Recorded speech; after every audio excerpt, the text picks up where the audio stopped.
Olá, gente, muito bom dia. Primeiro domingo do mês de junho. Meu Deus, hoje já dia 1º de junho, Pastor João. Fechando o primeiro semestre de 2025, né? Que começou ontem.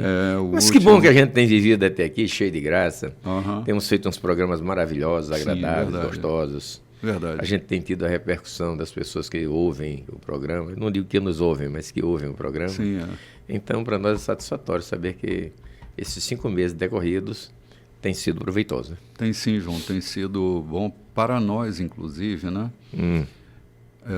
Se tem sido bom para os outros, e creio que sim, para nós também tem sido muito bom. A gente tem aprendido mais, a gente tem estado mais sensível, não é? Quando você lê que a palavra de Deus é uma espada de duas bocas, como diz o caboclo no interior, de 2 gumes, de dois cortes, eu tenho aproveitado muito isso aqui. Ela corta para lá e corta para cá. Da forma que a gente transmite para quem nos ouve, ela é transmitida também para mim, que exponho. Perfeito. E tem mudado muito o meu conceito sobre as cartas de Paulo, especialmente. Sim. Porque Paulo escreveu cada carta, qual era a situação da igreja que ele estava escrevendo, qual era a situação do próprio Paulo quando estava escrevendo. Não é um contexto histórico, mas é uma compreensão para nos dar mais liberdade de amar, de sorrir, de compreender, de viver a vida cristã que a gente vive. Quando eu era menino, quando eu lia as cartas de Paulo, eu achava um cara muito brabo. Hoje eu olho e vejo, meu Deus, onde que eu vi a brabeza nesse cara? Eu não é quando era menino, até quando sentei aqui nessa bancada para fazer o programa, ainda tinha Paulo escrevendo aquelas cartas como um chicote na mão, entendeu? Chicoteando cada crente que errasse, que fizesse besteira. Hoje a compreensão é diferente, o Espírito Santo vai nos dando a liberdade de entender, a gente vai se dedicando, vai enxergando cada vírgula, cada colocação, cada termo. E eu aconselho a quem ler a Bíblia, leia com atenção para ver cada vírgula, porque pode fazer muita diferença. Sim. João, eu entendo que há camadas de conhecimento, camadas de revelação, que a gente vai nessa jornada de glória em glória, a gente vai discernindo as camadas mais profundas, que a gente não tem maturidade intelectual, maturidade psíquica, não é? Eu queria fazer um introito aqui falando disso, porque o meu conselho, leia a Bíblia, mas não leia por religiosidade simplesmente, não leia por obrigação, nem por medo de ser punido por não tê-la lido. Leia para conhecer aquilo que Deus quer falar. Eu sempre fui desde criança. Quando eu comecei a aprender a ler, eu pegava uma Bíblia velha e me deitava no mato e passava o dia todinho lendo. Era uma secura por conhecer. Não era uma questão espiritual, era talvez uma determinação divina. Né? Então eu li vários textos, a história do Velho Testamento, dos Hebreus, eu conheci de ponta cabeça. Mas de repente, depois de 70 anos, eu descubro uma palavra que muda um contexto. Quando Davi chama Ziba e pergunta para ele: tem alguém da família de Saul, especialmente da de Jonatas, que eu possa cumprir uma aliança que eu fiz com Jonatas?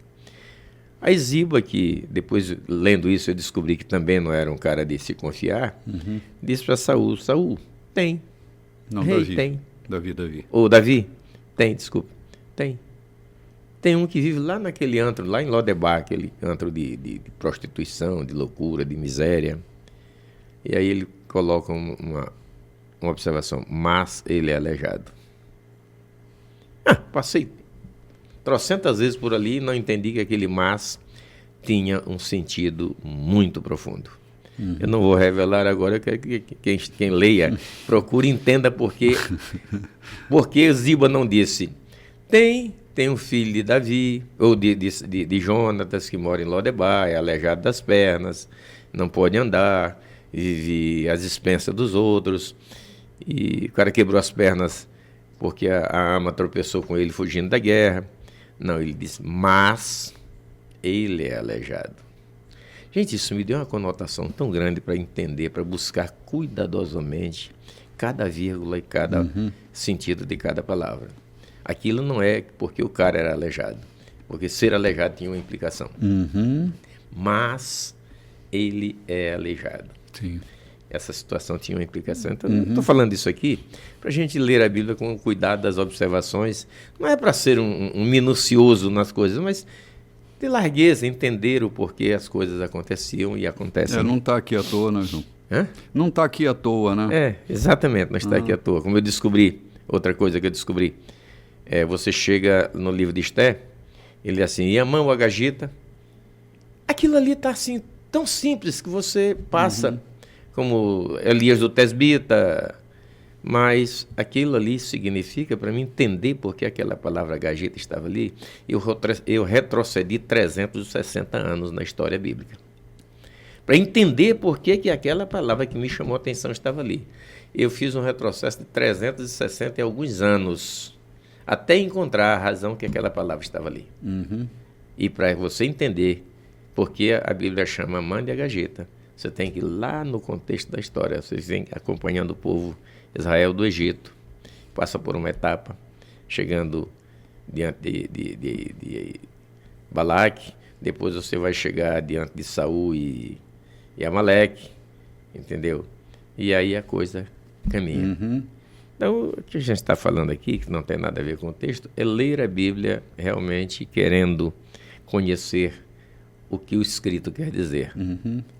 Sim, tem muita coisa bonita pela frente, né? João, nós estamos aqui na carta de Paulo aos Efésios, no capítulo 3, já demos um salto semana passada, e Paulo está animando os irmãos, encorajando, né? E nós vamos entrar hoje no capítulo 3, versículo 14, quando no versículo 13, Paulo termina nesse versículo encorajando os irmãos, né? Não desanimem. Né? Não desanimem. As lutas, não permita que elas... que vocês vão enfrentando, né? As lutas que eu tenho enfrentado por causa de vocês, desanimem vocês, tenham coragem. Ou seja, não desanimem porque eu estou sendo perseguido por causa de vocês. Sim. Pelo contrário, se animem porque vocês têm valor. Eu estou aqui por causa do valor de vocês, né? Aí, no versículo 14, um texto que nós conhecemos bem, não é? Por essa causa me ponho de joelhos, na versão que eu tenho à mão diz assim, minha resposta, né, porque eu estou preso e para que vocês não se entristeçam, a minha resposta é ajoelhar-me na presença do Pai, o magnífico Pai dos céus e da terra. Não me canso de pedir que Ele os fortaleça pelo seu Espírito, não com força humana, mas com seu glorioso poder interior, para que Cristo viva em vocês, que o convidam a entrar no coração. Peço a Ele que, cheios do amor, vocês sejam capazes de participar com os demais seguidores de Jesus da dimensão insondável do amor de Cristo. Experimentem a largura, testem seu comprimento, subam às alturas, vivam uma vida cheia da plenitude de Deus. Vou dar uma paradinha aqui, João. Cara, que expressão magnífica é essa? É que eu gosto de pensar nas dimensões que a fé vai nos levando.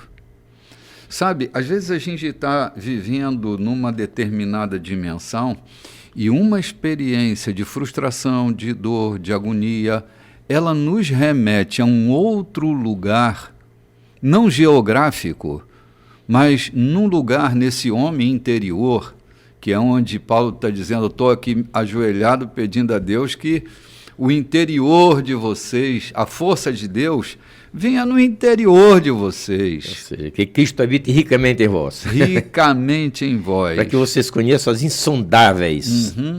Ou seja, aquilo que é impossível de medir a grandiosidade do amor de Deus. Sim.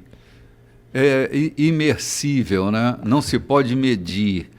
nem altura, nem profundidade, nem largura, porque a gente ganha uma supra-dimensão nessa nossa relação com Deus. Está para além, está para além.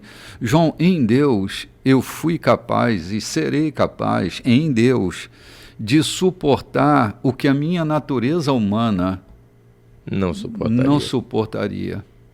Assim, eu me sinto vivendo milagres todos os dias. Eu de vez em quando digo, se eu não enlouqueci, foi por causa de Cristo. Mas eu queria dar uma paradinha aqui para puxar uma coisa, inclusive, que a gente já passou por várias vezes. Como Paulo centraliza toda a ação do Evangelho em Cristo. Uhum. Mesmo não tratando diretamente disso, ele começa dizendo assim: por causa disto eu me ponho de joelhos perante Deus ou perante o Pai do nosso Senhor Jesus Cristo. Ele não diz perante Deus, simplesmente, perante o Eterno. Uhum. Veja que ele se lembra de trazer o enfoque que ele vem desde o princípio. Ele vem dizendo: a centralidade é Cristo, é Cristo, é Cristo, é Cristo. Deus provê tudo em Cristo. Uhum. E aqui ele começa numa simples sentença dizendo: e eu me ponho de joelho diante de quem? Do Pai, do nosso Senhor. E veja a expressão, Senhor.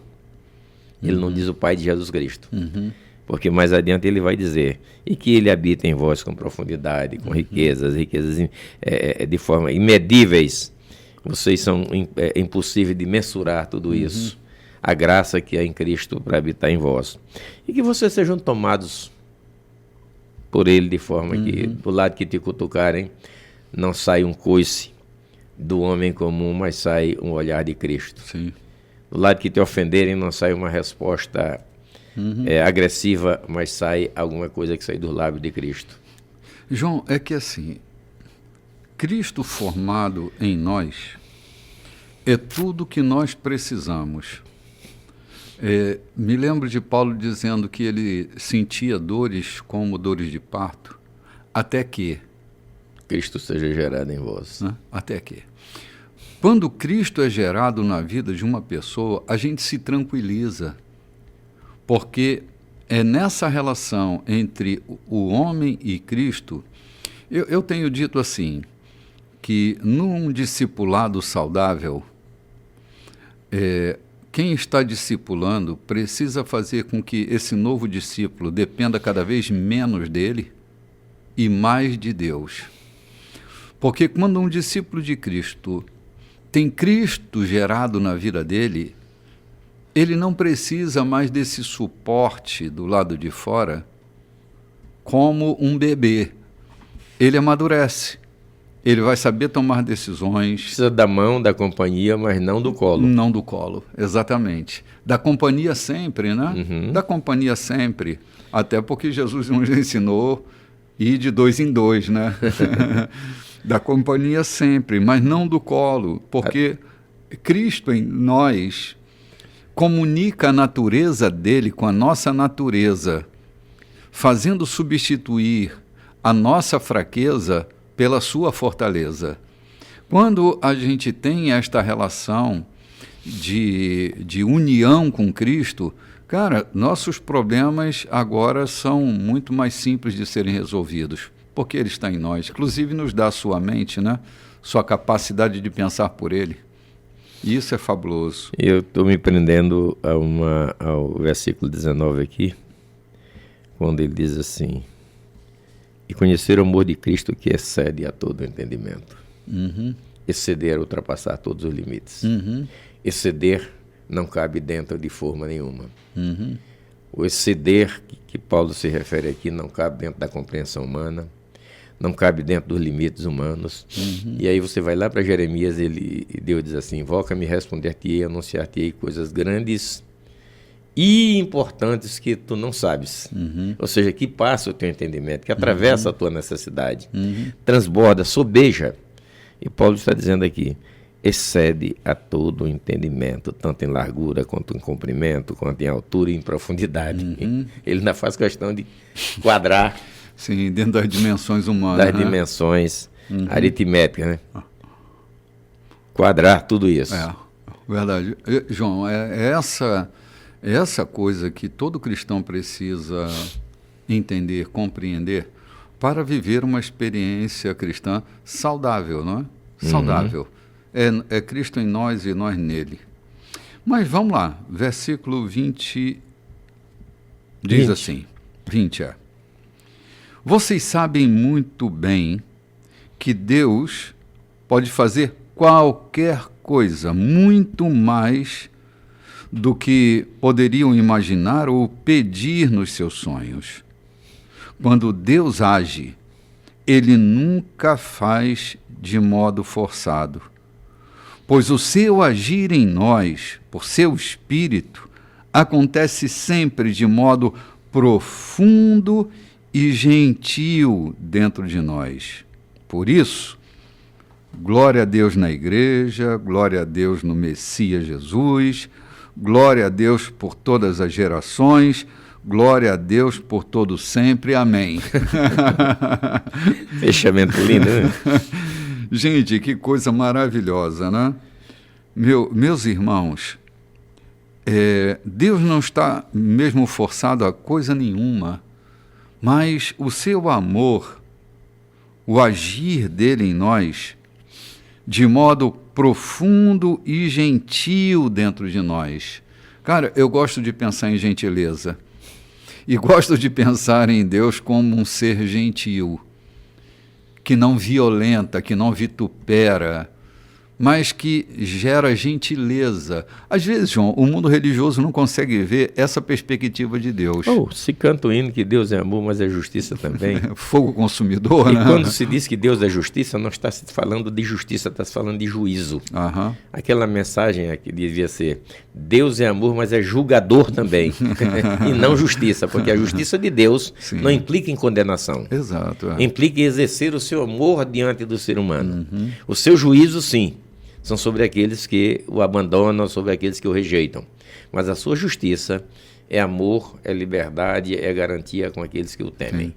Mas, João, a maneira com que nos ensinam sobre Deus desde a nossa infância vai gerando uma imagem interna nossa sobre Deus, às vezes muito deturpada da realidade. Me lembro que eu estava fazendo alguma peraltice, minha avó dizia assim, quando caía um raio, né? Papai do céu está ralhando, como se Deus fosse o ralhador, né? O cara mal-humorado. Cuidado que o Papai do céu vai te castigar. Né? Sempre essa imagem de Deus ligada ao castigo, à punição, ao mau humor. E isso vai gerando, na nossa fase adulta, essa base fundante da nossa relação infantil, e a nossa percepção sobre Deus fica comprometida com esse ser mal-humorado. Eu me lembro de um velho pastor que ele nunca ria, né? E um dia eu perguntei ele por que ele nunca ria. Ele disse assim, já viu Jesus, a Bíblia diz que Jesus chorou, a Bíblia não diz que Jesus riu em lugar nenhum, por que eu vou ficar rindo aqui? Então, olha o Jesus mal-humorado que tinha dentro dele. Me contaram, quando era menino, eu vi uma historinha aqui. Deu uma trovejada daquelas pesadas aí. O pai perguntou, o filho pergunta, pai, o que é que diz? É Deus falando. Ele disse, mas ele fala bravo. Mas ele fala bravo. Sim. A fala dele me faz medo. João, é a mesma lógica que às vezes se usa para se referir ao pastor da igreja. Quando a criança está ali fazendo... Vou falar com o pastor. Eu vou dizer para o pastor. Eu vou dizer para o pastor. Lá vem o pastor. Lá vem o pastor. Como se o pastor fosse esse cara mal-humorado, o carrasco das crianças, e coloca um medo, né? E isso vai criando na cabeça da criança e depois vai escoar para a sua fase adulta essa imagem mal-humorada desse carrasco das crianças que é o pastor. Talvez isso já venha da questão cultural, das cantigas de ninar. Sim. Quando se canta o boi da cara preta, acovardando uma criança para dormir com medo. Sim. E não para dormir com o aspecto de levantar no outro dia cheio de força e de graça, vou matar esse boi. Sim. Se canta a cantiga de ninar do gato, criando crianças sádicas. Sim. Sádicas. E outras preconceituosas, né? Quando se canta a cantiga de ninar, seu Joaquim, né? Do Pai Francisco. Do Pai Francisco. Sim.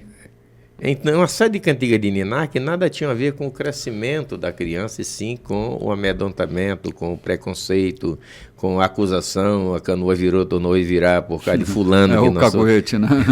O caguete, o acusador, né? Eu acho que é hora de a gente mudar essas canções para os nossos netos, para os nossos filhos. Porque... algumas delas já estão mexendo nela, né?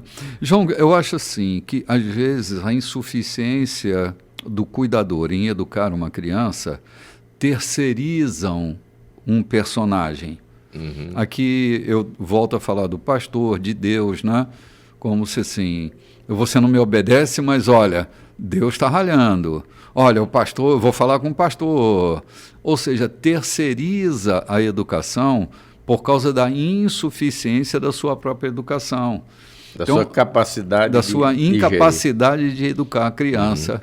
Então vai terceirizar um personagem. O bicho-papão é um deles. Né? A mulher A mula sem cabeça. Sim, a mula sem cabeça. E aí vai usando essas figuras do folclore para gerar medo na criança e inibir a criança, quando o pai se sente incapaz de inibir a criança naquilo que ele acha que tem que ser inibido. Hoje, na nossa fase adulta ainda, trazemos dízimos à igreja com medo de ser solapado que ficou em casa por conta do migrador. Ou seja, não trazemos por conta da nossa liberdade de agradecer a Deus por aquilo que pôs na nossa despensa, mas por medo de sermos por ele castigados. É a terceirização da culpa. Da culpa. Então vamos botar um devorador, tira de trás da porta, bota ele logo na frente da porta, porque o cara vai ter que dizimar de qualquer jeito. Vamos botar medo do devorador.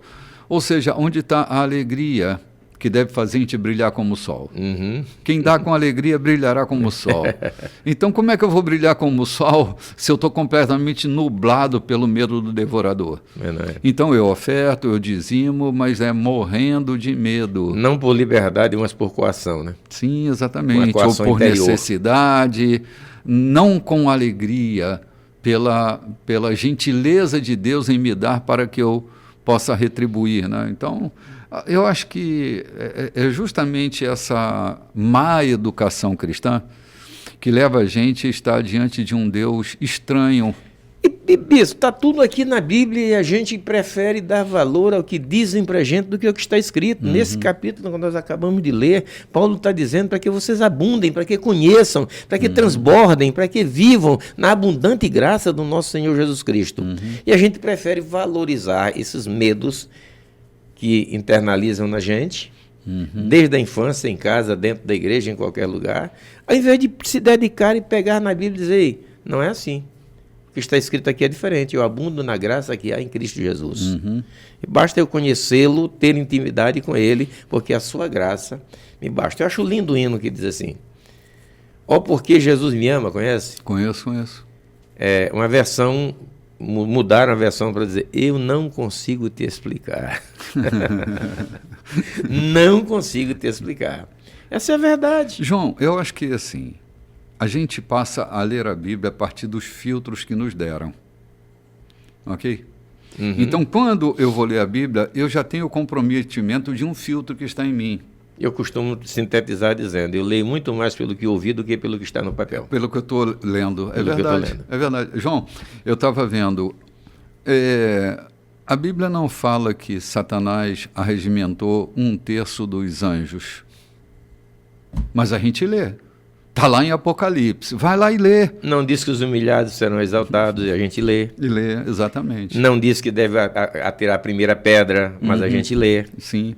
A gente lê um monte de coisa que não está escrito, mas nos disseram que estava. Está escrito na nossa mente, não no volume que a gente está lendo. Exatamente. João, vamos fazer o seguinte, aproveitando aqui para tomar um cafezinho e explicando também a ausência da nossa amiga Loide Nogueira. Ela passou por um infortúnio. o falecimento de sua mãe. Está sepultando hoje, né, a sua mãe. Então, ela está ausente por causa disso. Os nossos pêsames a ela e a família lutada, a sua falta aqui na nossa bancada. Sim, ela faz muita falta. Estou eu com minha leitura pesada aqui, quando ela dá leveza à leitura, né? Mas nós vamos tomar um cafezinho. Lloyd, você e sua família recebam nosso abraço de apoio, nossa destra de comunhão, e que Deus fortaleça a sua casa.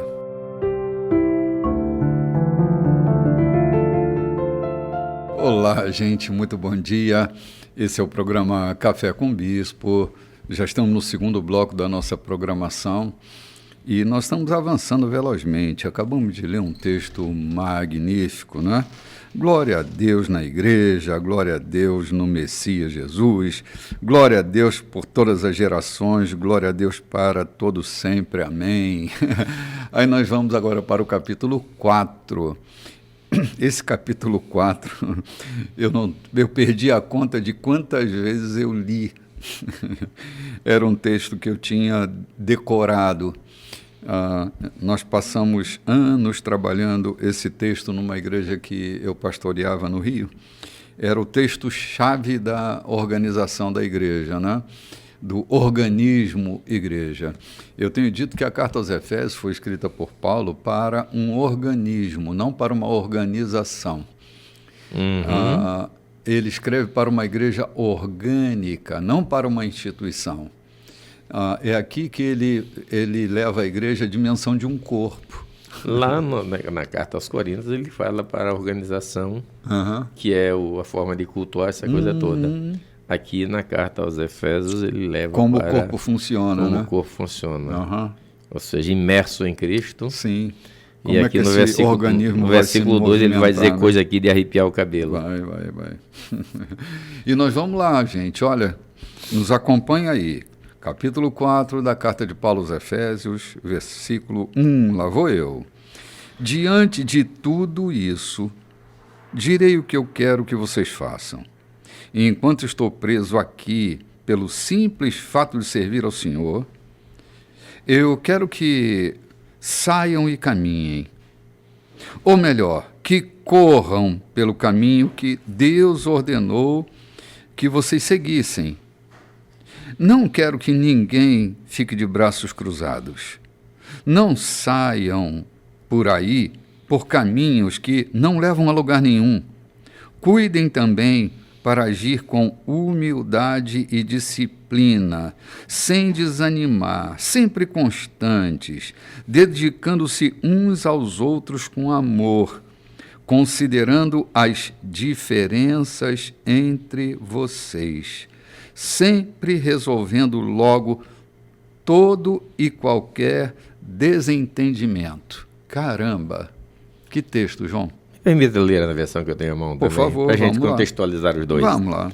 Rogo-vos, pois, eu, o prisioneiro do Senhor, que andeis como é digno da vocação com que fostes chamados, com toda a humildade, mansidão, longanimidade, suportando-vos uns aos outros em amor, procurando guardar a unidade do Espírito pelo vínculo da paz.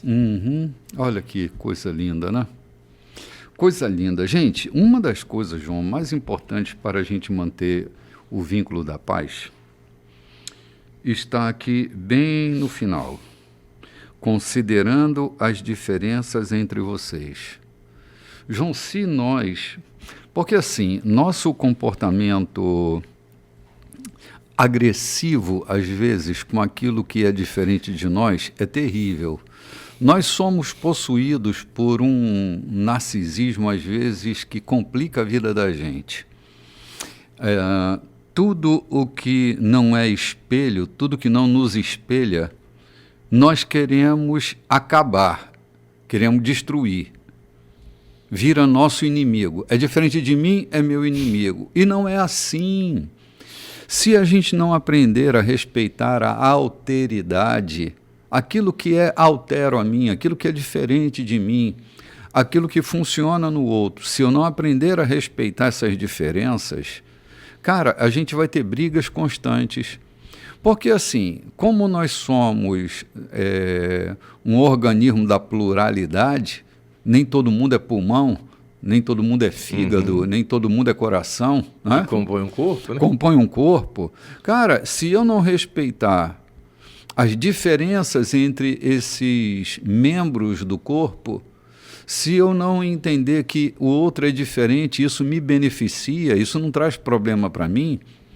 Se para funcionar eu só preciso entender que o outro é diferente e na diferença dele ele compõe a beleza e o movimento saudável do corpo, eu estou perdido. Então, aprendamos a respeitar a diferença. Se tem uma coisa que eu aprendi que o rebanho detesta, é que alguém pense fora do pensamento do rebanho. E é justamente aquele que pensa fora do rebanho é que pode trazer maior riqueza para o rebanho. Esse conceito de ovelha negra, eu desconfio que a ovelha negra é a ovelha mais branca do rebanho. Porque às vezes tem coragem de fazer o que nós não temos. Cara, o que seria do ministério de Jesus se não fosse um Pedro atrevido, um Judas, né? Um Tiago, um Bartolomeu, um Mateus. Um Tomé que mesmo na sua incredulidade nos deixa uma lição tremenda. Sim. Jesus aproveita para nos dar uma lição tremenda em cima disso. João, por exemplo, tem coisas na tua vida que são tão admiráveis que eu não consigo fazer. Se você não fizer, vai ficar sem fazer, porque eu não consigo. Estou pensando aqui no corpo humano. Se o dedo mínimo disser eu não quero, eu não preciso das batidas do coração, ele vai necrosar. Porque a circulação do sangue não chega só a seu dedo. Verdade. Mas o coração não bate o pandeiro para alegrar o movimento que está acontecendo. Quem bate é o dedo, né? Quem bate é o dedo. Quem toca os acordes do teclado são os dedos, não é o coração. Sim. Mas sem o coração pulsando, esse dedo não recebe oxigenação, o sangue, para circular e, portanto, necrose se torna inválido. Sim. Então, isso é tão comum que Paulo assemelha essa unidade cristã ao funcionamento de um corpo, que se a gente começar a parar para pensar isso, a gente vai perceber exatamente essa nossa necessidade.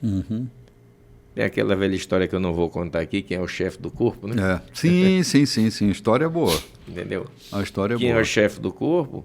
Porque todos... Ele está dizendo aqui, no vínculo da perfeição. Há uma só fé, um só amor, um só batismo.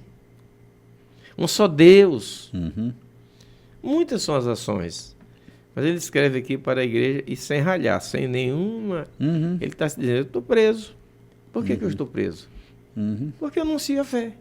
Sim. Vou ser morto, vou ser condenado à morte e vou. Por quê? Porque querem fazer de mim o bode expiatório para macular o cristianismo. Eu não estou nem incomodado com isso. Se a minha morte vai trazer, na verdade, a expansão do cristianismo, eu estou pronto para ser oferecido em libação, não é isso? Sim. Então, enquanto eu estou preso, eu quero aproveitar para escrever para vocês e dizer: rogo-vos, pois eu, prisioneiro do Senhor, que andeis como é digno da vossa vocação em Cristo. A vocação para que foste chamado, servir em amor, andar na paz, no que depender de vós, tenham paz com todos os homens. Foi isso que o próprio Paulo disse. Então, o vínculo da paz, nós lemos no capítulo anterior, na semana passada, a paz, na verdade, é resultante de um amor. Inclusive, eu já citei aqui várias vezes que eu li um cartaz da Sociedade Bíblica do Brasil, aí uns 40 anos atrás, que dizia assim: paz não é ausência de guerra, é presença de amor. Para se viver em paz, não é obstante apenas não viver brigando, mas é ter amor. Só pode ter paz se tiver amor. Sim, verdade. O contexto desses 3 versículos é justamente essa base, né? Ele dá outra orientação, que ontem, domingo passado, eu estava me lembrando da morte de Lázaro e da fala de sua irmã, quando Jesus diz que vai trazê-lo à vida. Ela diz: mas já passa de 4 dias e já cheira mal. Ou seja, tudo que a gente não resolve logo acaba cheirando mal. Né? Acaba necrosando mesmo. E cheirando mal. Aí ele diz assim, sempre resolvendo logo todo e qualquer desentendimento. Porque se a gente não resolve logo um desentendimento, a gente fica mastigando, ruminando e persistindo naquilo, e aquilo vai causando um mal-estar e vai aumentando a frequência e a dimensão desse mal-estar, e as relações vão ficando insuportáveis. Se você resolve logo, logo está resolvido, acabou, terminou. Tempo não sara e não cura feridas da alma. Sim. O decorrer do tempo não sara e não cura as feridas da alma. Elas estão ali sempre que for passar... Vivas, né? Então, sempre se passar em alguma coisa que o arrane, logo sangra. Logo sangra. Porque o tempo não cura. O que cura é cuidar disso. Entra em acordo com o teu irmão enquanto estás com ele a caminho. Não é assim que Jesus disse? Exatamente. Paulo repete o que disse Jesus. Procura entrar em acordo com o teu irmão enquanto estás a caminho com ele. Para que ao te aproximares e chegares à presença do rei, você não chegue com litígio com as duas irmãs da Cascavel e da Jararaca, né? Sim. Então, assim, a gente tem uma orientação para o bom funcionamento do corpo. São medidas que, se forem tomadas, a gente vai ter um corpo saudável, um corpo com questões resolvidas. Não fica crônico, não é? Não dá essa sensação de cronicidade no mal-estar. A gente vai e resolve logo de uma vez. Não precisa ficar cozinhando isso, né? Vamos lá, versículo 4 agora. Vocês todos foram chamados para andar no mesmo caminho, para seguir na mesma direção. Olha como se movimenta o corpo, né? Por isso, permaneçam juntos de coração e na caminhada. Vocês têm um só Senhor, uma só fé, um só batismo, um só Deus e Pai de todos, que governa sobre todos, age por intermédio de todos e está presente em todos. Tudo que vocês são, pensam e fazem é permeado por essa linda unidade. Meu Deus, que conselho fabuloso para a saúde do corpo. Coisa bendita. João, acho que a gente resolve muito, muito mais do que a metade, não só mais, mas muito, muito mais do que a metade dos conflitos, é quando a gente discerne o sagrado que está no outro. De alguma forma é isso que Paulo está dizendo. Falando do sagrado, eu me lembrei, já falei isso aqui várias vezes. Quando você está, na verdade, imerso em Cristo, o teu inimigo passa a refletir a face de Deus. Que história é essa que eu estou dizendo? Alguém pode estar questionando, que história é essa? Gente, Jacó sai da casa do sogro, trazendo tudo que pode trazer, não era ilícito. Legalmente, não era ilícito. Aliás, não era ilícito o que ele estava trazendo, que eu até costumo dizer que Jacó não foi buscar nada de Labão. Jacó foi simplesmente resgatar a riqueza que Eleazar havia deixado com Labão. Riqueza que ele levou para dar para Rebeca e que Labão tomou de conta. Eleazar voltou só com a Rebeca. Todas as riquezas que ele levou, os camelos carregados de riqueza, ficaram para Labão tomar de conta. O tempo passa e Jacó vai buscar.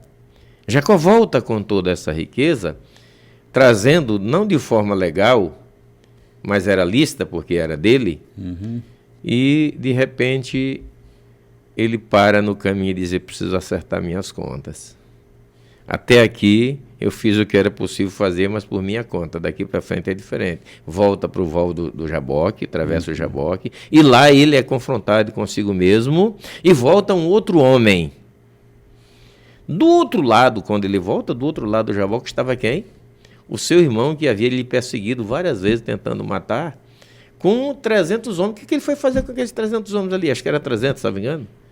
O que ele estava fazendo com 300 homens? Queria espreitar, queria acabar com a raça de Jacó. Jacó de longe olha para ele e diz: eu vejo a face de Adonai.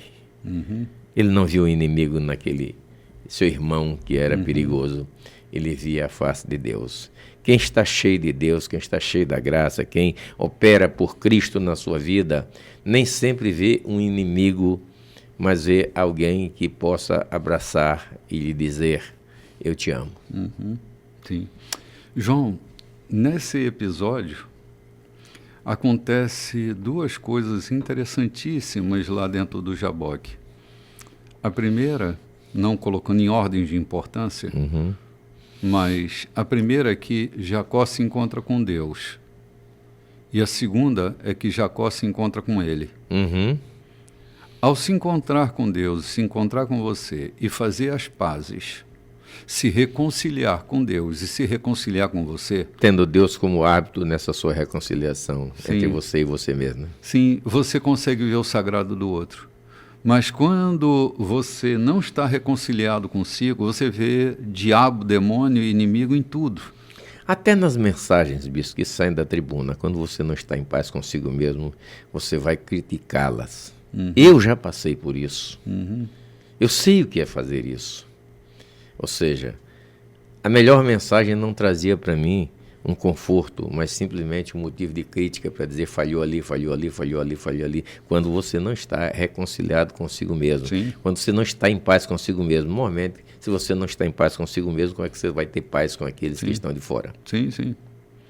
João, um homem que está pacificado consigo mesmo, ele é fácil de lidar com ele. Agora, um homem não reconciliado consigo, cheio de conflitos, é aquela velha lógica que a gente tem usado. Ele se espanca naquilo que é diferente dele, que está no outro. Ele vai se espancar no outro. É a base de todo preconceito. A base de todo preconceito é uma grande insatisfação com o preconceituoso. Ele é tão insatisfeito com ele que ele acaba espancando no outro. Domingo passado, eu dei uma entrevista a uma pessoa que ela me perguntava sobre homofobia. E eu dizia, para a impressão, e assim, é mais do que uma impressão, mas o que me passa é assim, que o grande conflito na sexualidade do homofóbico leva ele a espancar a sexualidade do outro. Na verdade, ele está se espancando no outro. É o grande recado que ele passa, compreende? É aquilo que disse o Rabino, e que eu vi tantas vezes no interior, e não entendia por quê. O cavalo chega diante da água, da bacia d'água limpa, e eu não sabia por que daqui a pouco ele está espancando a água. Espancando mesmo com a mão, pá, pá. Eu vi aquilo e não entendia. Depois que eu vi a explicação do Rabino, ele chega e vê outro cavalo na sombra da água, no espelho da água, ele vê um outro cavalo, e aquilo para ele é ameaçador. Então ele começa a espancar o outro que está lá dentro. Invisível, visível apenas como sombra. E é isso que acontece com o ser humano que não está pronto para confrontar-se consigo mesmo, ele começa a espancar o outro, porque é a sombra dele. Entendo que é por aí. Sim, é por aí, exatamente. Acaba indo embora sem beber água, né? Acaba indo embora sem beber água. Gente, nós vamos agora para o verso 7 do capítulo 4, que diz assim, mas isso não quer dizer que todos sejam iguais. Que bom que não somos, né? Nem todos falam a mesma coisa. A verdade é que pela graça generosa de Cristo, cada um de nós tem seu dom. O texto que comprova isso é: ele subiu as altas montanhas, venceu o inimigo e tomou o despojo. Depois distribuiu tudo entre o povo como um presente. Não é verdade que aquele que subiu também desceu às partes mais profundas da terra? E aquele que desceu é o mesmo que subiu de novo aos mais altos céus. Ele concedeu dons em cima e embaixo. Encheu o céu e a terra com suas dádivas. Ele concedeu dons, presentes divinos, não é? De apóstolo, profeta, evangelista e pastor, mestre, para treinar os seguidores de Cristo, para que haja um serviço de qualidade no corpo de Cristo, a igreja. Ele fez isso para que todos possam trabalhar juntos em perfeita harmonia e sintonia, numa resposta cheia de gratidão e dedicação eficiente ao Filho de Deus, como adultos, plenamente maduros, plenamente desenvolvidos, plenamente cheios de vida, como Cristo. Vamos parar aqui um instantinho. Cara, os ministérios, a pluralidade ministerial, João, é de uma riqueza incomparável. O problema é que, se a gente não percebe essa pluralidade como uma equipe, a gente começa a ter ciúme do mestre, o mestre do pastor, o pastor do evangelista, o evangelista do apóstolo, o apóstolo do profeta, e assim a gente vai tendo uma guerra dentro do corpo. É como se o corpo entrasse num colapso metabólico, onde nada vai funcionar direito. Cara, quem subiu aos céus e concedeu dons aos homens, aquele que desceu é o mesmo que subiu e concedeu diferentes dons, e a diferença, ela não é nossa inimiga. A diferença produz um movimento quântico chamado de sinergia, ou seja, exponencia a capacidade de resistência, de grandeza da individualidade de cada um. Quando a gente trabalha junto, a gente cria uma relação expansiva, fantástica. E a gente fica nessa coisa reducionista de tem que ser do meu jeito. Não tem que ser do meu jeito. Eu costumo dizer que, por exemplo, junto à igreja, se dependesse de mim para ornamentar, né, o auditório para uma festa, a gente nem ia ter festa, porque eu não tenho essas habilidades. Cara, o que essas mulheres estão fazendo no café da manhã, ou em cada festa que tem aqui na igreja, é de uma beleza, de uma grandeza. E com tanta naturalidade que parece que não tem esforço nenhum. Cara. Se me convidar para tocar o teclado, vai ficar sem música, né? Tem os dedos duros e grandes. Mas eu queria entrar aqui na área quando ele diz, ele mesmo deu uns para... Eu me perdoem, eu não quero criticar ninguém. Mas, infelizmente, tem corpos que não são ajustados porque não se espera aquilo, não se confere aquilo que ele deu. Então, se eu vejo em Diogo um menino bom para ser o meu pastor sucessor, eu não vou consultar se ele, na verdade, infelizmente tem acontecido muito isso, se ele, na verdade, tem aptidão para isso. Se Deus deu ele para ser pastor, mestre, doutor ou alguma coisa, se ele é um excelente técnico na área que nós fazemos. Ele é maravilhoso no que está fazendo. Pega um menino desse, leva para o pastorado, sem preparo nenhum, nós vamos perder um profissional que nós temos aqui na área da comunicação, e a tribuna vai ficar atropelada por alguém que não está preparado para isso. E é importante se perceber aqui que os dons para ministério não é uma escolha nossa, não é escolha de nós líderes da igreja, é um dom divino. Ele foi quem designou ensinadores, mestres, profetas, etc, etc. Não somos nós quem temos porque achamos que ele prega bem, então ele tem capacidade de ser o pastor da igreja. Eu acho que não é por aí. João, isso é preocupante, porque eu posso pensar, se Deus dá um presente à igreja, o que é que a igreja faz com esse presente? Por exemplo, se Deus me deu como presente a igreja, como mestre, o que é que eu estou fazendo para acolher esse presente? O que é que eu faço com o dom desse mestre? Privilegio, respeito, sou grato a Deus, ou eu desprezo o dom. Essa coisa do desprezo ao dom que Deus deu, para mim é de uma ofensa, de uma falta de educação sem tamanho. Não respeitar a diferença é de uma terrível falta de educação, de um desprezo ao presente de Deus. Então, eu não estou viajando, não. Estou pensando aqui que isso é bem assim mesmo, né? Deus dá um presente e eu simplesmente jogo fora esse presente, não uso. Ora. Que nós sejamos mais sensíveis aos presentes de Deus, aos dons de Deus que estão sobre nós. E que Ele é quem designa cada um na área que Ele quer que seja atuante. Sim, Ele designa porque é dele, o dom é dele. Vamos tomar um café, João? A gente volta já já. Beleza. Gente, no texto que a gente leu, tem uma palavra que eu gosto muito dela, que é uma palavra grega, katatismos.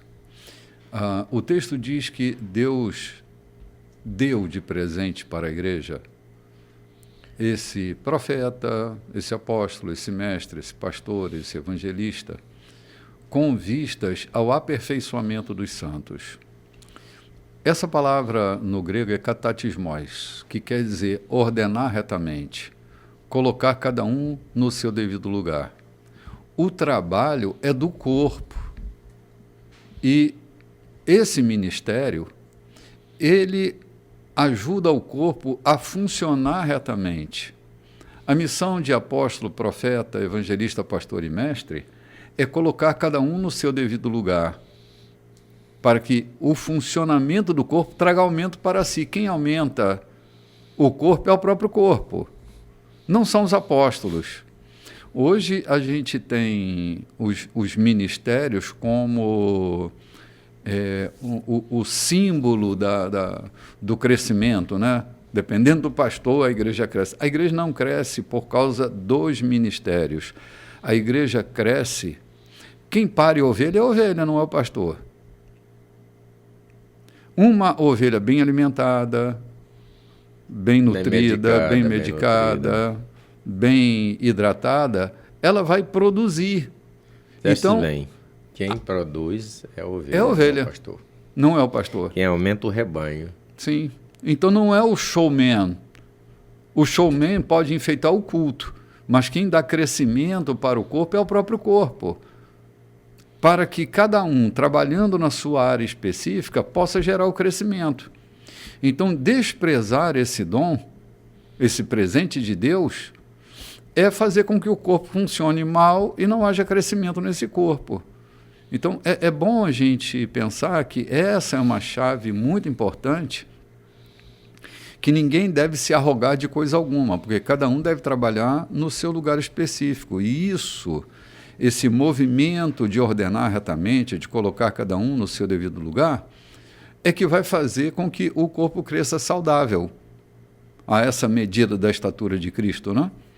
Então, é bom a gente pensar nos ministérios não como as estrelas da igreja. Os mandatários, os dominadores. Não é absolutamente nada disso.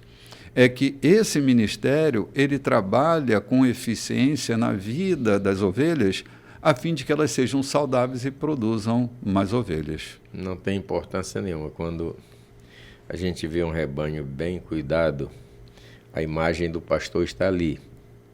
Um rebanho mal cuidado, é a imagem dele também que está ali. Ovelhas lanzudas, sem tosquia, qualquer coisa. Estou falando de ovelha mesmo. Eu estive lá na região, no Oriente, onde cria muita ovelha. E o pastor não é a peça mais importante. Ele é fundamental, mas não é a mais importante. Ele é o eixo fundamental. Ele cuida, ele percebe quando uma ovelha está triste, quando precisa de remédio, quando precisa de mudança de pasto, até quando precisa quebrar a pata de uma ovelha e enfaixá-la para que ela não fuja e o lobo o coma. Mas ele não é a peça mais importante no rebanho. Ele é a fundamental para que o rebanho siga em paz, para que o rebanho tenha produtividade. Sim, sim. Então, vamos trocar em miúdos aqui. Quer dizer assim, quem pare ovelha é ovelha, né? Não é o pastor. Não.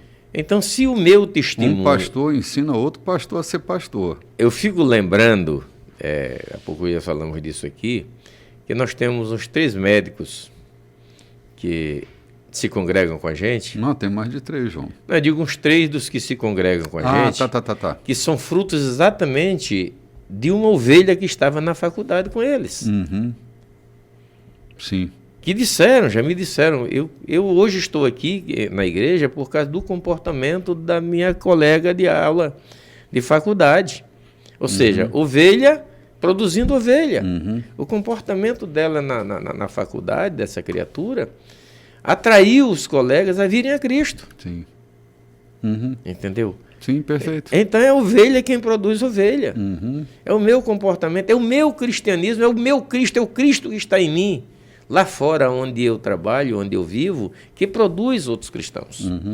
Não se iluda que a pregação que eu faço eloquentemente em uma praça da cidade, reunindo milhares de pessoas, e aqueles que vêm a Cristo vieram porque foram convencidos pela minha mensagem.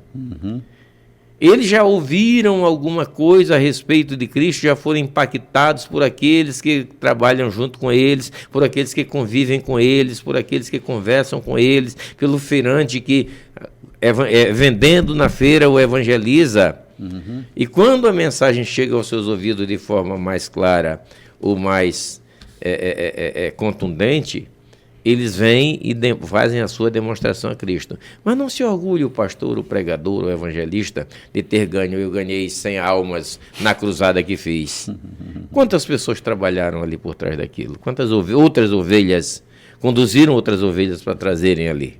Mera vaidade, né, João? Infelizmente. Mera vaidade. E Paulo vai chamar a atenção disso, né?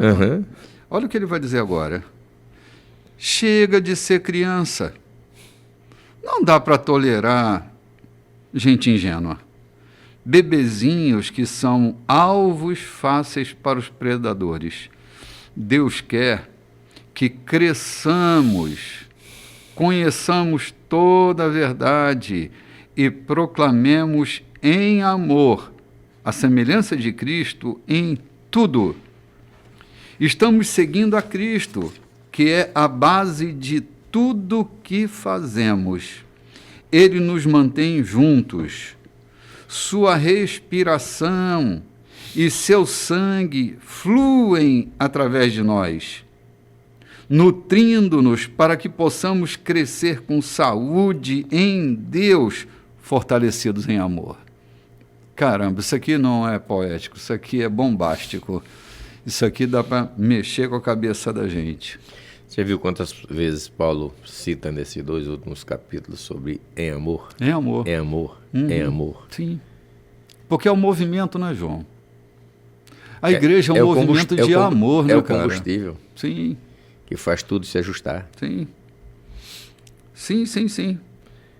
Cara, a gente não pode se contentar com o nosso estado de fragilidade, de bebezinhos, né? de vulneráveis. A gente precisa amadurecer. A fé é um caminho que produz maturidade. Se a gente está num caminho onde a gente é infantilizado o tempo inteiro, é por isso que quem discipula precisa ter a consciência de que a gente não pode manipular a vida das pessoas.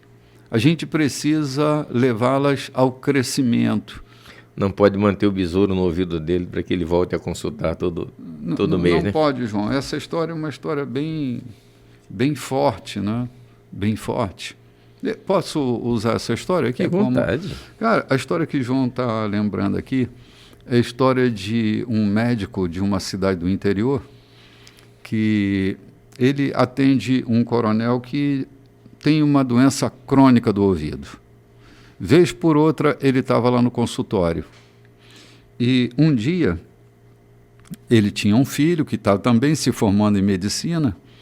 Um dia ele tira férias e o filho vem para o consultório para substituí-lo nessas pequenas férias que ele está tirando. E o coronel chega com uma crise, como era costumeira, de dor de ouvido. Quando ele entra no consultório, o menino pega a sua ferramenta de trabalho, vai lá, coloca foco no ouvido do coronel e tira de lá um inseto. E o coronel, aliviado, feliz da vida, vai embora sem aquela perturbação. Quando o pai chega, e aí, meu filho, como é que foi os atendimentos? Ele diz, papai, o coronel fulano esteve por aqui e eu acabei com o problema dele. Era um inseto, papai, que estava dentro do ouvido dele e eu tirei. E o pai arregala os olhos e ele disse, meu filho, o que foi que você fez? Era esse inseto que pagava a tua faculdade. Era esse inseto que dava lucro a nós. Ele vinha aqui, eu alimentava o inseto e o inseto ficava quieto por um tempo e o coronel voltava. Você matou o inseto, você acabou com a nossa renda. Essa metáfora é que nos faz lembrar, João, de que há pessoas que ficam alimentando o inseto no ouvido do outro para poder gerar lucro. O inseto do migrador, do inferno, de fogo, que existe, mas é melhor pregar sobre o céu, a glória do céu, do que sobre os horrores do inferno. É melhor pregar sobre a glória, as promessas da vida, quando Deus diz, eu ponho diante de ti a bênção e a maldição, escolhe, pois, a vida, a morte e a vida, escolhe, pois, a vida. Então é melhor falar sobre a vida do que sobre a morte. É muito mais conveniente você pregar na sua igreja sobre a glória eterna do que sobre os horrores do inferno, porque é muito mais gostoso, é muito salutar você ter crente na sua igreja que estejam desejando ir para o céu e não por medo de ir para o inferno. Sim. Que estejam ali porque Deus é santo, é maravilhoso, é bom, do que porque o diabo o perturba quando ele sai fora. Sim. Então, mas o medo de tirar o inseto, João, que dá lucro, dá medo de grande. afugentar as pessoas da igreja. Sim. Infelizmente. Gente, nossa missão enquanto ministros de Deus é tirar os insetos do ouvido do paciente. Desatar, né? E deixar-o ir. Deixar-o ir. Exatamente isso. E esse é um movimento que a gente precisa estar fazendo valer, porque é isso que se torna a nossa missão, libertar as pessoas, deixá-las livres para que elas possam ir para a vida. Se a gente tem algum tipo de controle, a igreja deixa de ser asas para ser uma igreja de gaiola. Né? E aí me diz li um livro de um amigo, ele diz assim, me preocupa se eu passo domingo à noite e tem 500 crentes dentro de uma igreja, um movimento evangélico. Me preocupa se eu passo segunda-feira lá, à noite o movimento é o mesmo, terça-feira tem a mesma quantidade, durante a semana eu estou passando ali e vejo a mesma quantidade. Eu percebo que não é uma igreja de crentes livres que estão lá fora proclamando o evangelho, percebo que é uma igreja de crentes adoecidos que estão ali buscando remédio para suas mazelas. Sim. João, haja evento para se criar, para que as pessoas fiquem entretidas. Então, é evento de tudo. Cada hora chega uma modinha na igreja e um novo evento é criado. Cada hora uma modinha nova e um evento é criado. Desculpa te interromper, eu te pergunto, você já viu uma modinha nova dessa impactar alguém lá fora no teu ambiente de trabalho? Você já teve a liberdade de dizer que na tua igreja se dança, se pula, se cria moda, se louva dessa forma, de cabeça para baixo, de cabeça para cima, e impactar alguém sobre Cristo? Essas modinhas só servem para entreter, né? Pirotecnizar um culto. Sim. Não para impactar pessoas que estão lá fora precisando vir conhecer de fato quem é Cristo. Sim. E Paulo, nesses 2 capítulos que estamos lendo, eu estou falando isso porque Paulo, nos 2 capítulos que estamos lendo, está trazendo a centralidade de tudo que ele está dizendo que é Cristo. Por esta causa me ponho de joelho diante do Pai do nosso Senhor e Salvador Jesus Cristo. Ou seja, não há como atrair gente com pirotecnia. É com o Cristo vivendo em nós, Cristo em vós. Sim. João, a cultura da igreja hoje está muito, muito diferente da cultura da igreja de um pouco de tempo atrás.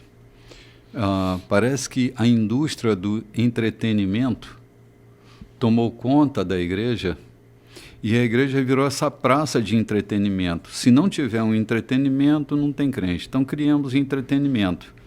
Toda hora uma modinha para entreter aqueles que não estão crescendo, estão sendo infantilizados pela indústria do entretenimento. Gente que não amadurece, que não aprende a sofrer, que não aprende a superar, gente que está sempre de crise em crise, alimentado pelas modinhas da igreja.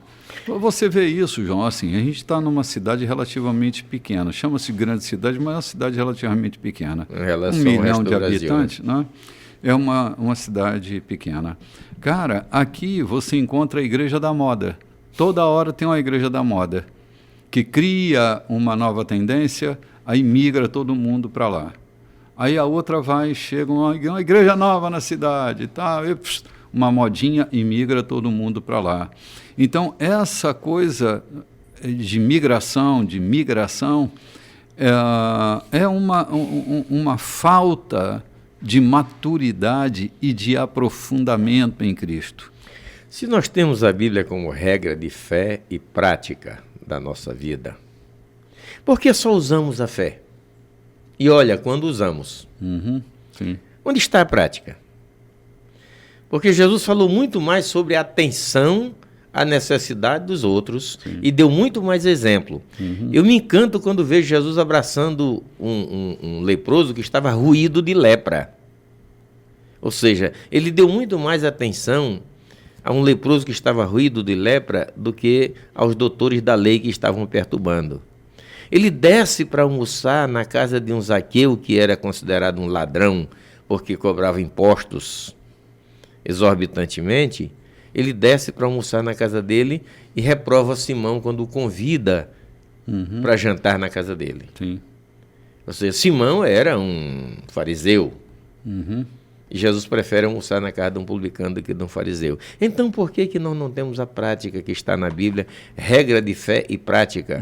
Então, é preciso praticar. No mínimo, ler para usar na prática. Os textos que nós estamos lendo, esses 2 capítulos, ele tem uma praticidade tão grande que, se a gente atentar para isso, a gente vai deixar uma série de costumes que não são de preceitos, como roupa, como cabelo, como não beber. Não estou dizendo que deve usar escandalosamente, não deve sair bebendo, sair fumando ou sair fazendo qualquer coisa. Mas nos prendemos muito mais em condenar aquilo que na prática é obsceno, que na prática é prejudicial, a ensinar ou a viver aquilo que na verdade cresce e que dá ânimo ao corpo, à alma e que institui famílias em torno do bem. Sim. João, eu não vou discordar de você de jeito nenhum, e eu concordo contigo, mas eu quero ser mais agudo aqui. A nossa regra de fé e prática é Cristo. É Cristo. Qual é o problema? É que essa nossa regra de fé e prática, ela tem ficado em desimportância. Quando eu tenho essa indústria de entretenimento, Cristo deixa de ser o centro, a nossa regra de fé e prática. É certo que a Bíblia é a nossa regra de fé e prática, mas eu estou sendo mais agudo, porque inclusive o texto todo aqui... Porque a Bíblia, na verdade, é sobre a referência de Cristo. Sobre a referência de Cristo, ela exatamente. Só tem poder se Cristo for o centro dela. Exatamente. Então, assim, se nós temos Cristo como a nossa regra de fé e prática, ok? Toda a Escritura estará sendo nossa regra de fé e prática. Então, os crentes precisam seguir mais o modelo Cristo. Olha a palavra que Paulo vai dar aqui no versículo 17, João. É por essa razão que insisto e tenho todo o apoio de Deus, em que jamais sigam a multidão, a massa ignorante, que não tem nada na cabeça. Eles tanto recusam a se relacionar com Deus, que perderam o contato não apenas com Ele, mas com a própria realidade. Não conseguem mais pensar direito, parecendo uns zumbis. São obcecados por sexos e viciados em todo tipo de perversão. Ponto. Olha que loucura. Sabe, essa multidão, parece até a música do Roberto Carlos isso aqui, né? Uma multidão que não sabe para onde vai, né? Uma multidão que não sabe, não tem nada na cabeça. como se multidão fosse anunciar a qualidade de alguma coisa. João, há uma multidão que abraça qualquer besteira. No dia dessa semana, a gente estava refletindo nesses camaradas que usam as redes sociais para venderem mapas de montanhas que nunca escalaram. Olha, eu vou repetir. Esses caras da internet que são vendedores de mapas de montanhas que eles nunca escalaram. Desculpa só te cortar aqui rapidinho. Lembra daquele irmão que chegou aqui dizendo que queria uma palavra para ensinar como adquirir 1 milhão? Como ganhar 1 milhão nas redes sociais? De repente ele chega aqui de pé, chega de ônibus. Ele quer ensinar a ganhar 1 milhão. Lembra? Sim, lembro. Sim. Ou seja, exatamente, vendendo mapas de montanha que não escalam. Exatamente. Exatamente. Não é a minha prática, mas eu quero ensinar. Um mapa de uma montanha que eu nunca subi. Sem nem como é que acontece no meio do caminho. Tá cheio, João. Tá cheio. E a multidão, que não tem cabeça, acha que isso é o fino ouro. Na versão que eu tenho à mão, nos 3 versículos 17, 18 e 19, Paulo fala de 3 situações ou de 3 eventos que está dominando essas pessoas. Vaidade, entenebrecido no entendimento e a ignorância. A ignorância não é o desconhecimento, é não querer, é ignorar, é rejeitar. O que, na forma que o Paulo está dizendo aqui, a ignorância é rejeição. Estou ignorando, não quero saber. Então essas 3 coisas, e especialmente a vaidade, é a base fundamental para que se faça pirotecnia, para que se faça do jeito que eu quero fazer e não do jeito que Cristo ensinou. Sim, sim, sim. E vamos lá. Nós temos mais um texto aí para a gente tocar, mas vamos nos lembrar, antes da gente entrar nesse texto, vamos nos lembrar com cuidado aqui. Gente, tenhamos cuidado, não sejamos bebês, não sejamos infantis, nós estamos crescendo. Eu tinha 5 anos que eu tinha me convertido e eu já estava pastoreando. Hoje eu pego um cara que me diz, eu estou há 10 anos da igreja, eu sou novo convertido. 10 anos é novo convertido. Com 10 anos já estava pastoreando há 5. É possível que pessoas que digam isso, eu sou novo convertido, são pessoas que se achegaram à igreja, mas não foram absolvidos nem batizados em Cristo. Porque convém informar que ser batizado em Cristo não é ser batizado na regra que a igreja produz. É ser imerso nele. Batismo quer dizer imersão nele. Tem gente que foi batizado nas águas, mas nunca em Cristo. Nunca em Cristo, nunca foi imerso nele. Então está com 10 anos ainda se sentindo um novo convertido, porque na verdade ele nunca experimentou a dádiva que vem de Cristo. Ele apenas se associou, se agregou à igreja, ao rol de membros, mas nunca teve com profundidade essa experiência crística. João, não é isso que essa multidão de crentes da nossa geração, desta geração, a gente tem crescido em número, mas a gente não tem crescido em qualidade. Parece que os crentes são cada vez mais frágeis. São crentes cada vez menos consistentes em Cristo. Você vê poucos membros da sua igreja querendo o episcopado, desejando ser pastor, porque não traz, eu estou falando nessa igreja, porque em outras há a fila querendo ser, não pelo ministério, mas pelas benesses que ele oferece. E algumas igrejas, eles buscam, ou aliás, rejeitam, se vê dificuldade porque o ministério é mais trabalhoso, é mais pesado, requer, na verdade, abnegação e dedicação. Sim. E isso não é para aqueles que são neófitos, para aqueles que estão chegando, apesar de já estarem há tanto tempo, né? Sim, João, pastorear, assim, eu não acho um peso, mas é uma tarefa difícil. Não acho pesada. Eu te contar uma história aqui rapidinho. Papai contava a história de um homem que carregava um boi de 200 quilos no ombro. Bezerro ainda. Ele começou a ajudar a atravessar uma porteira do curral. Ele pegava no ombro e colocava do outro lado. E o boi já tinha 200 quilos e naquele mesmo dia fazia do mesmo jeito, esperava o homem, botava o ombro nele e atravessava para o outro lado. Não lhe era pesado. O boi não lhe era pesado, apesar de toda a densidade que ele carregava de 200 quilos. Não era pesado. Por quê? Porque ele habilitou-se a fazer aquilo. Então o ministério pastoral não é pesado para aqueles que se habilitam a fazer.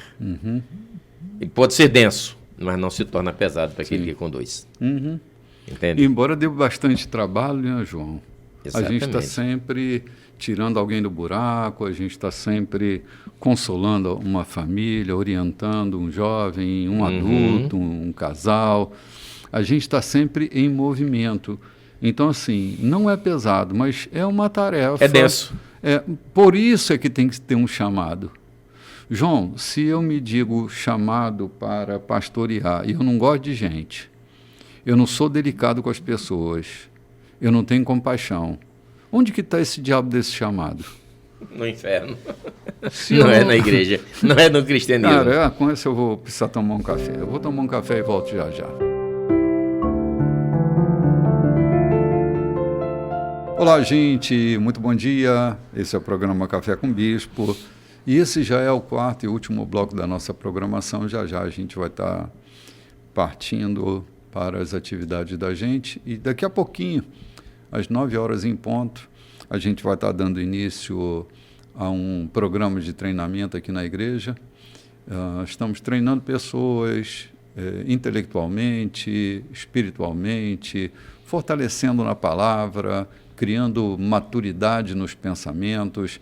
Tem sido um encontro fabuloso e você é nosso convidado. A partir das 9 da manhã, nós estamos reunidos aqui para refletir em profundidade sobre as Escrituras, como a gente coloca isso em prática na vida, né? Como que a gente vai refletindo com as questões da nossa época. E hoje, primeiro domingo do mês, João.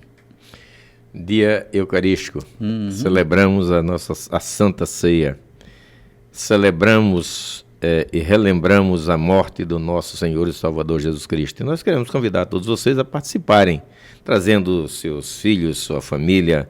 Não se preocupe com os escrúpulos religiosos, venha participar com a gente. Por outro lado, também quero falar do Bispo Renato Chaves.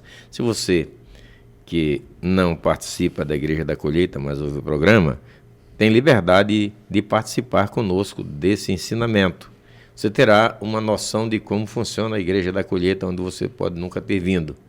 É só chegar, o portão está sempre disponível e há uma sala onde você pode ouvir, pode questionar, trazer seus questionamentos, suas dificuldades bíblicas para que elas sejam dirimidas, né? Não é que sejamos professores, mas estamos aqui para explanar a Bíblia Sagrada. Não é que somos, mas que somos. Nós que somos, essa história. E nós não nos ufanamos de ser. Não nos ufanamos de ser. Mas estamos aqui para ensinar sobre a palavra de Deus. Eu quero também aproveitar esse momento, já que estamos fechando o último bloco, a mandar o nosso bom dia, a nossa saudação gostosa ao nosso amigo Ademir, lá na Feira da Forquilha. É um ouvinte fidedigno do nosso programa. Ao nosso amigo Samuel Araújo, lá no Angelim, ao pastor Serra, lá na Iba, que são ouvintes fiéis do nosso programa, ou do programa que nós levamos ao ar. Nós mandamos a ele o nosso abraço, dizendo que estamos fazendo aquilo que Deus nos permite fazer. E se essa mensagem tem chegado aos ouvidos de qualquer um e queira participar, comunicar com a gente tem todo o prazer de ouvi-los. O nosso zap é 99144-7068. Pastor João Silveira, você tem liberdade de entrar nele e se comunicar com a gente. Repito, 99144-7068, João Silveira. Muito bem. João, depois de Paulo ter dito que essa massa que não pensa, elas estão parecendo uns zumbis, são obcecados por sexos, viciados em todo tipo de perversão. No versículo 20 ele continua. Mas isso não é vida, gente. Vocês aprenderam de Cristo. Acham que aprenderam direito? Que foram bem instruídos, na verdade, exatamente como a temos em Cristo. A desculpa da ignorância não vale mais. tudo, e quero dizer tudo mesmo, está ligado àquele velho estilo de vida que precisa ser abandonado. É pura podridão. Doideira total, saiam fora. Agora é hora de ter um estilo de vida totalmente novo, zerado. Uma vida planejada por Deus, renovada a partir de dentro. Uma vida que muda para melhor a conduta de vocês e que faz o caráter de Deus tornar-se realidade em nossa vida. Pai Celestial. Que coisa poderosa é essa. Gente, abraçar a fé em Cristo é abraçar mesmo um novo estilo de vida, João. Me faz lembrar, já repeti aqui, eu não me canso disso, daquele seminário que nós estávamos tendo aqui sobre perdão, quando alguém disse que teve uma dificuldade de perdoar a sua mãe, passou 8 dias lutando com isso, e você fala para essa pessoa dizendo o seguinte, e ela disse, é tão difícil quanto querer viver um cristianismo agarrado nos conceitos do velho homem, do homem, é que Paulo está dizendo aqui. Vocês não podem viver, vocês não aprenderam, Cristo não ensina isso. Viver a Cristo é deixar, na verdade, e não é deixar por querer deixar simplesmente, é deixar porque quando você se envolve com Cristo, coisas velhas já não tem sentido nenhum, velhas pecaminosas, loucuras, já não tem sentido nenhum para aquele que vive a Cristo, que vive com Cristo. Não é porque pratica uma religião. Nós não temos uma regra de conceito para aqueles que se tornam cristãos. O conceito é o próprio Cristo. Ele inunda, eu fico dizendo muitas vezes que se você pega uma boa mangueira e coloca numa vasilha que está cheia de água suja e deixa ela enchendo até transbordar, toda a sujeira que está naquela vasilha vai sendo exposta para fora porque entrou água nova. Com Cristo é da mesma forma. Quando ele entra, toda essa sujeira, toda essa imundície, todo esse desejo mau, tudo aquilo que não presta, não é um esforço que você tem que fazer para jogar fora. Ele vai sendo jogado fora por conta da presença de Cristo na tua vida. Costumo dizer que ninguém espanca a escuridão de um quarto, basta acender uma luz. A presença de Cristo é isso, a luz que irradia da presença de Cristo na vida daqueles que o aceitam, na vida daqueles que o querem, na vida daqueles que abrem o seu coração para que ele faça, na verdade, morada. Todos esses maus desejos, essas loucuras, elas vão se fugindo por conta da presença irradiante de Cristo. Sim, é verdade, cara. É verdade. Olha, vai continuar no versículo 25. Essa nova vida traz mudanças. Chega de mentira, chega de fingimento, falem a verdade. No corpo de Cristo estamos, antes de tudo, conectados uns aos outros. Se você mente para alguém, está mentindo para você mesmo. É normal ficar com raiva. É claro que todos sentem raiva, mas não alimentem vingança no coração. Não deixem que a raiva domine muito tempo. Resolvam o problema antes de dormir. Não deem mole para o diabo. Não deixem que ele prejudique a vida de vocês.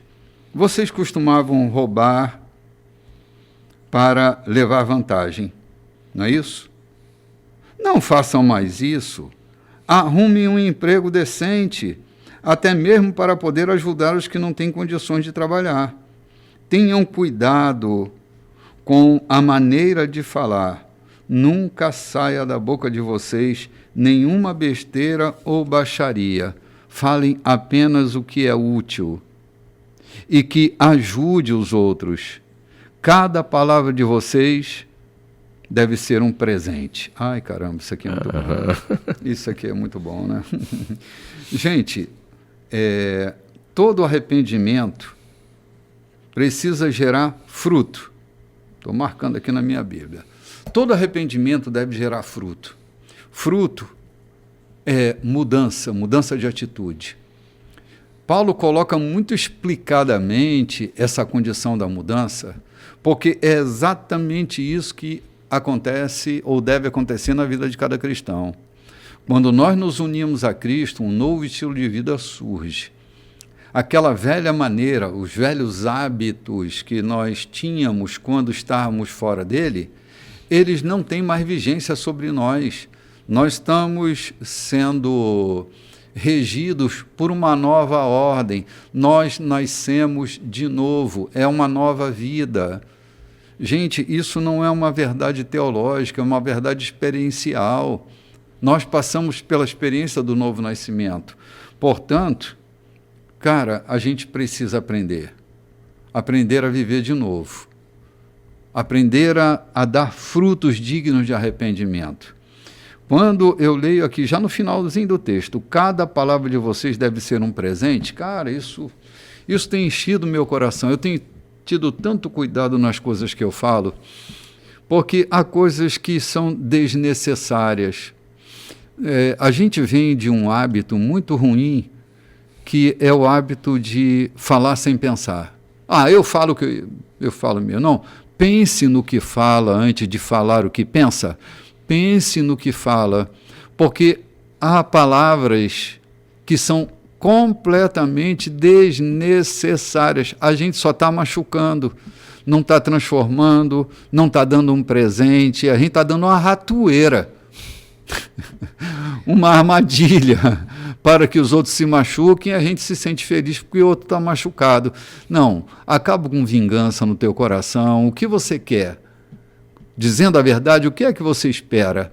Que a tua verdade seja um presente para a vida das pessoas, não uma ratoeira que está ali para prender o rato.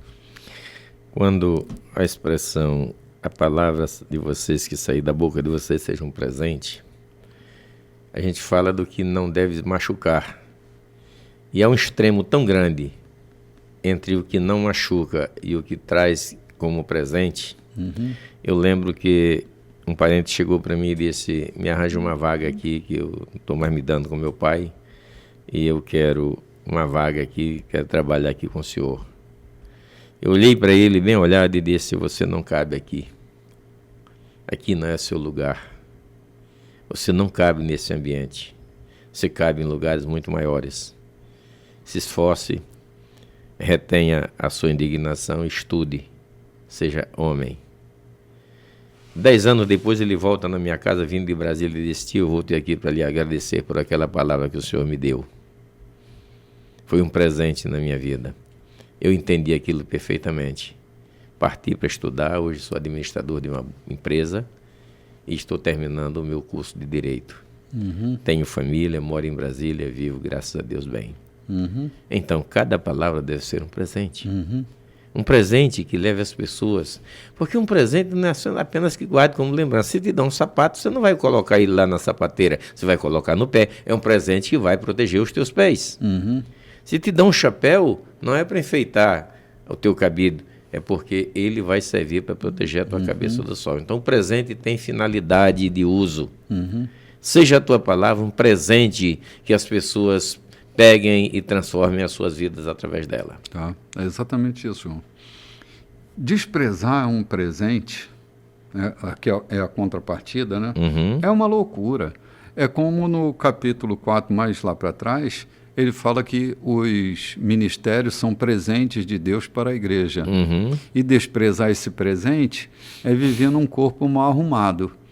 Assim como cada palavra que também deve representar um presente, a gente precisa aprender a presentear as pessoas. Esse espírito da vingança, desse orgulho de ser sincero, na verdade eu acho que algumas pessoas cometem sincericídio. Né? É sincericídio. Elas, com suas verdades sinceras, elas estão se matando e matando as outras. Afastando pessoas de si. Sim, arrancando a orelha de Malco, né? Com sua espada afiada. E só lembrando, João, que às vezes a gente é possuído de verdadezinhas particulares, que não são Cristo, são verdadezinhas particulares. E com essas verdadezinhas particulares, a gente quer converter o outro a nós, colonizar o outro. Vamos voltar aqui com Pedro. Pedro tinha razão? Tinha. Era o mestre dele que estava sendo preso. Mas aquele era o método de resolver aquela situação.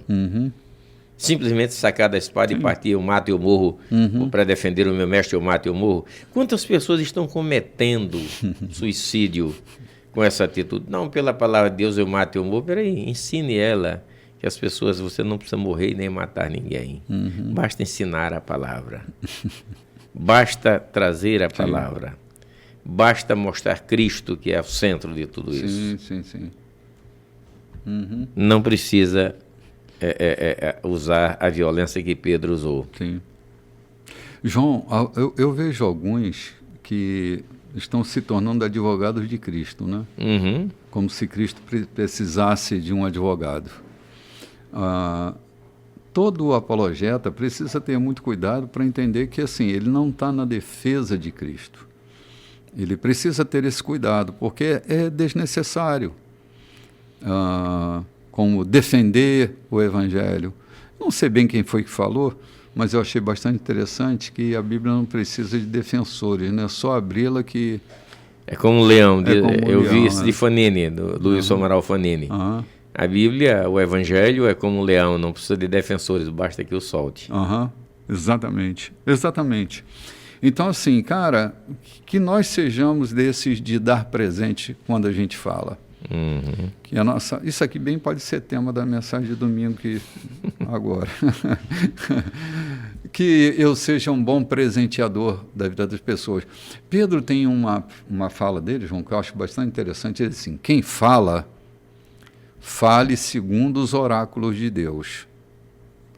Ou seja, que cada palavra de um falante seja um oráculo, seja uma profecia que consola, que redargue, que instrui, que edifica. Então, as palavras que saem da nossa boca, elas devem sair como oráculo, segundo a instrução apostólica. Palavras que saem como presente para a vida de quem ouve, né? Para a vida de quem ouve. E elas têm sua repercussão também na satisfação que nos dá. Não para que nos ufanemos, sejamos orgulhosos e dizer, fui eu que instruí. Percebe aqueles que dizem, fui eu que ganhei fulano para Cristo. Sim. Não é um presente para nós, é um presente para quem ouve, né? Exatamente. Presente para quem ouve. Assim, e dar um presente não é bajular, né? Não. São palavras de bajulação. Nem de acomodação. João, às vezes é um presente a gente exortar a vida de alguém. Às vezes é um presente a gente usar de maior energia na nossa fala. Então, com isso, não estou dizendo que a gente tem que ter falas covardes, mas falas que presenteiam. Que muitas vezes podem doer. Ou seja, presente muitas vezes pesa para ser conduzido. Sim. Requer acomodação com aquele presente, um local apropriado. Sim. Mas é um presente. Sim. E ele pode ser útil. Sim. Pode decorar a tua casa como pode decorar a tua vida. Pode mudar coisas em mim, né? Ainda que eu não esteja esperando aquele tipo de presente, ele pode mudar radicalmente a minha vida. Se me derem de presente um saco de sementes e uma boa terra para arar, vai me dar trabalho, mas eu vou fazer uma boa colheita, né? Vai sair mais que o campo de lentilha de semana. João, que palavras boas essa de Efésios. Só falta um tantinho para a gente terminar aqui, eu posso continuar com a leitura? A gente lê, se não der para comentar, a gente já deixa engatilhado, né? Eu acho que dá. Não entristeçam Deus, verso 30. Não entristeçam Deus, não lhe cause nenhum desgosto. O Espírito Santo que se move e respira em vocês é quem nos leva à intimidade com Deus e os deixa em condições de se relacionar com Ele. Não desprezem esse presente maravilhoso. Cara, essa coisa de presente apareceu acho que umas 3 ou 4 vezes aqui no texto, né? Nada de conversa profana, difamadora e nociva. Sejam gentis e sensíveis ao próximo. Perdoem-se uns aos outros, assim como Deus em Cristo os perdoou. Perdão total e incondicional. Me permita ler na versão que eu tenho à mão, que é, mais, é bem tradicional e muita gente se apega do jeito que está aqui. Eu acho também muito lindo, não desmerecendo, porque a clareza com que foi passada essa mensagem aí já diz tudo. Mas, versículo 31 e 32. Toda amargura, ira, cólera e gritaria, blasfema e toda malícia sejam tiradas de entre vós. Antes sede uns para com os outros benignos, misericordiosos, perdoando-vos uns aos outros, como também Deus vos perdoou em Cristo. É isso aí. É isso aí. Tem mais quase nada para explicar aqui, que está tudo dito. Não, está tudo muito dito. João, eu sempre penso numa palavra de Jesus sobre essa coisa do perdoar, e ele diz que aquele que mais errou, aquele que mais necessitou de perdão, é aquele que mais valoriza o perdão. Há pessoas que se veem tão perfeitinhas e tão certinhas, não necessitadas de perdão, que elas são muito duras em perdoar. Porque a régua de medir delas não tem medição, não tem marcação. Numeração. Elas são perfeitas. Gente chata, gente ruim de lidar é gente perfeitinha. É uma gente que, assim, eu não consigo engolir, porque eu nem acredito que elas são assim. Mas elas se dizem e se mostram assim, tão perfeitinhas. Para mim é horrível, é o pior tipo de gente. Eu li um texto do rabino Newton Bonder e ele diz que o mais cruel de todos os homens é o bonzinho. Aí vem o Chico César, né? Chico César. Me livra de mim. Da maldade de gente boa, e da bondade de gente ruim. Acho que Chico César nunca acertou tanto na vida dele quanto em perceber essa realidade, né? Deus me proteja de mim, da bondade, da maldade de gente boa e da bondade de gente ruim. Cara, é tão severo isso. Eu fico pensando, às vezes na igreja as pessoas têm medo daqueles santos da igreja, né? Os santos da igreja. E faz medo mesmo. Né? Cara, Jesus foi o santo que ninguém tinha medo, nem prostituta, nem beberrão, ninguém tinha medo dele. Que diabo de santidade é essa que dá medo nas pessoas, que não aproxima as pessoas de nós? Elas não estão vendo Jesus em nós, elas estão vendo fariseus em nós. Elas estão vendo o fariseu em nós, que está pronto para acusar. Está pronto a rechaçar, até matar. Sim. É verdade. Capaz mesmo. João, eu estava lembrando, acho que não sei se foi no domingo próximo passado, que no máximo da espiritualidade dos fariseus, eles se reúnem um dia em jejum e oração, pedindo a Deus uma estratégia para matar Paulo. Para matar Paulo. Pronto. Para matar Paulo. Ou juraram não comer 40 dias, ou fazer jejum 40 dias para matar Paulo. Sim. Olha que diabo de espiritualidade é essa. E o que foi que Paulo fez para eles? Paulo ofendeu-os, por acaso? Não, simplesmente estava vendo a lei de forma substituída pela graça. E eles que jejuaram ou rasparam a cabeça, pagaram uma conta lá para ter o seu jejum. Sim. E se dispuseram a jejuar sobre risco da sua própria vida, Sim. a matar a Paulo em nome da religião. Sim, exatamente. Em nome da religião. Exatamente. Então, cara, que a gente tenha mais consciência que estar em Cristo não é estar numa religião, num movimento dogmático, sistemático. É estar em Cristo, é estar numa pessoa. E toda a verdade é Ele.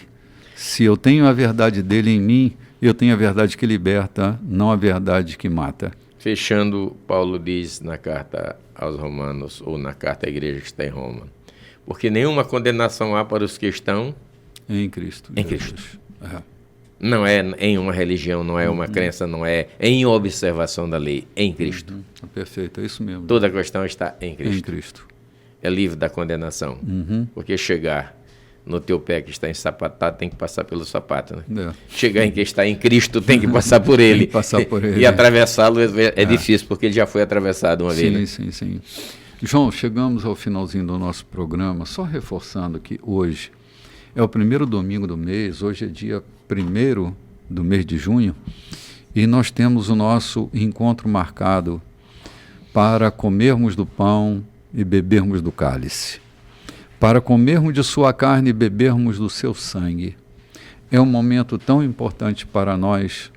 Animamos todo cristão a não perder essa celebração na sua igreja. A nossa identidade com o corpo e com o sangue, ela se torna perfeita quando nós participamos desta mesa. É uma mesa que nos inclui, que nos chama para uma identificação nele, com sua morte e sua ressurreição. Então não perca, hoje no culto das 18h30, nós estamos esperando por você, se você não tem um lugar para ir e deseja comungar conosco. Se quer participar conosco, a gente tem o maior prazer em recebê-lo, não apenas para aumentar o número dos que estão aqui, mas para comungar com você. Sim. Esse é nosso convite, o nosso abraço. Até o próximo domingo. Queremos estar com vocês nesse mesmo horário, transmitindo a palavra de Deus conforme o Espírito Santo nos conceder. Shalom para vocês. Até então, gente, até o próximo domingo, querendo Deus, felicidade para todos, paz abundante seja sobre o coração de todos vocês.